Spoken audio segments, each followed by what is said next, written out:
Donc, deuxième cas, c'est justement toujours ce calcul de limite en un réel, mais où cette fois-ci, on va voir qu'on va arriver sur quelque chose d'un peu particulier, c'est-à-dire que quand on va respecter les deux grandes étapes, à savoir les conditions puis le remplacement, on va avoir une limite qui nous donnera un réel divisé par 0. En réalité, on parlera de limite dont l'inverse s'annule. On va reprendre la même fonction de tout à l'heure, c'est-à-dire la fonction 1 moins x sur x plus 3. La condition d'existence, c'est bien que x doit être différent de moins 3, et moins 3 est un point particulier de la fonction, puisque comme on l'a vu juste avant, si je dessine le domaine, moins 3 n'appartient pas à ce domaine, mais je peux m'en approcher autant que je veux, que ce soit par la gauche ou par la droite, donc moins 3 colle au reste du domaine. Donc moins 3 n'appartient pas au domaine de la fonction, mais moins 3 appartient à ce qu'on appelle dorénavant l'adhérence au domaine. Et donc c'est bien considéré comme étant un point particulier de la fonction. Donc ici ce ne sera pas un simple calcul d'image, parce que quand on va passer à l'étape numéro 2, qui est le remplacement de x par moins 3 dans la fonction, 1 moins x sur x plus 3, on va arriver à 1 moins moins 3 sur moins 3 plus 3, c'est-à-dire au numérateur 4 et au dénominateur 0. Et vous savez très bien, on vous le dit depuis des années, que la division par 0 n'est pas possible.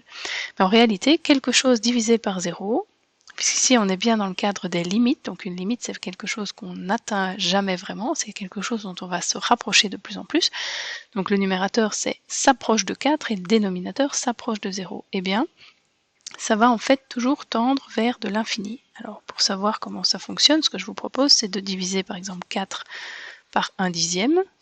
4 divisé par 1 dixième, ça revient à faire 4 fois 10, soit 40. 4 divisé par 1 centième, c'est la même chose que 4 fois 100, soit 400. Vous avez compris le principe. 4 divisé par 1 millionième, ça va faire 40 millions. Si, au lieu d'avoir un positif au dénominateur, vous avez un négatif, donc 1 divisé par moins 0,01, donc ça fait 4 divisé par moins 1 centième, soit 4 fois moins 100 finalement, ça fait moins 400. Donc 4 divisé par quelque chose de très proche de 0 aussi, donc finalement les deux dénominateurs ici n'ont que 2 millionièmes de différence, mais en réalité les images elles seront espacées de 80 millions d'unités, puisque j'obtiendrai dans le deuxième cas moins 40 millions. Donc, en résumé, un réel divisé par 0 dans le cadre d'une limite, donc c'est pas réellement une vraie division par 0, c'est une division par quelque chose qui s'approche de 0, et bien le résultat sera toujours infini. Si les résultats pour les limites en un réel sont infinis, alors on a toujours affaire à une asymptote verticale au niveau du point pour lequel on était en train de calculer la limite.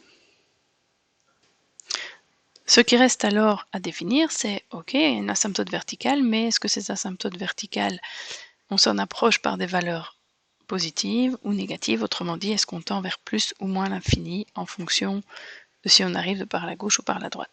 Eh bien, on est sûr d'une chose ici. On est sûr que notre numérateur est positif, puisqu'on a dit juste avant, en remplaçant x par moins 3, que le numérateur s'approchait de 4. Donc, on approche par la gauche ou par la droite, le numérateur vaudra toujours quelque chose proche de 4. Nous, ce qu'on va chercher à voir, c'est ce qui se passe quand on va s'approcher de 3. Alors, on va s'approcher de 3 par la gauche et s'approcher de 3 par la droite.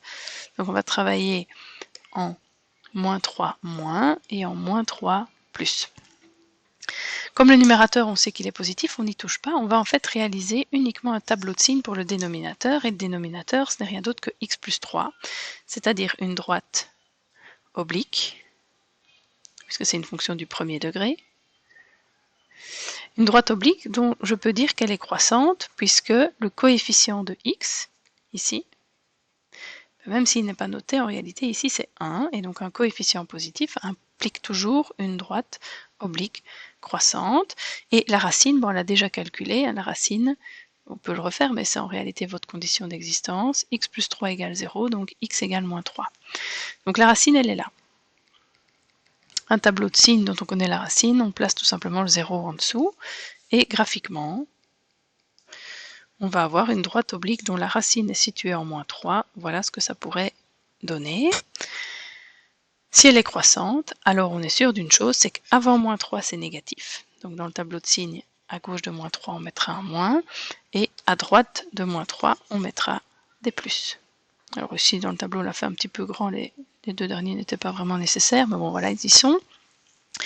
Et donc concrètement, qu'est-ce qui va se passer dans notre calcul de limite? On va avoir toujours du 4 sur 0, ça n'a pas changé, c'est juste que quand je vais venir par la gauche, donc en moins 3 moins, je vais pouvoir dire que je m'approche de 0 par valeur négative. Donc ici, on va avoir un 0 moins. Alors que quand je vais m'approcher par la droite, donc quand je serai dans cette partie-ci, je vais m'approcher de 0, mais par valeur positive. Et donc dans le calcul de la limite à droite, je mettrai un 0 plus. Pour savoir donc si c'est plus ou moins l'infini, il suffit de respecter les règles de calcul habituelles. Vous avez ici quelque chose de positif divisé par quelque chose de négatif, et bien c'est tout simplement négatif. Et on a dit tout à l'heure, quand on divise par quelque chose de très proche de 0, ça fait de l'infini. Donc pour la limite à gauche, on a moins l'infini. Pour la limite à droite, même chose, on va avoir du positif au-dessus et du positif en dessous. Positif divisé par du positif, ça fait du positif. Donc on a plus l'infini. Petite remarque supplémentaire, comme la limite à gauche est différente de la limite à droite, puisque dans un cas j'ai moins l'infini, dans l'autre j'ai plus l'infini, on dira que la limite en moins 3 n'existe pas. Je ne peux pas donner une unique valeur, mais attention, c'est pas parce qu'elle n'existe pas qu'il n'y a rien. On a bien dit à la page précédente, on a une asymptote verticale en moins 3. Ce que je sais maintenant, c'est que quand je vais m'approcher de moins 3 par la gauche, les images vont aller vers moins l'infini, alors que quand je m'approcherai de moins 3 par la droite, les images iront vers plus l'infini. Et graphiquement, ça peut donc tout simplement se montrer comme ceci. Quand je m'approche en moins 3 par la gauche, les images sont en train de descendre. Alors que quand je m'approche de moins 3 par la droite, donc moins 3 plus, les images, elles, sont en train de monter vers plus l'infini.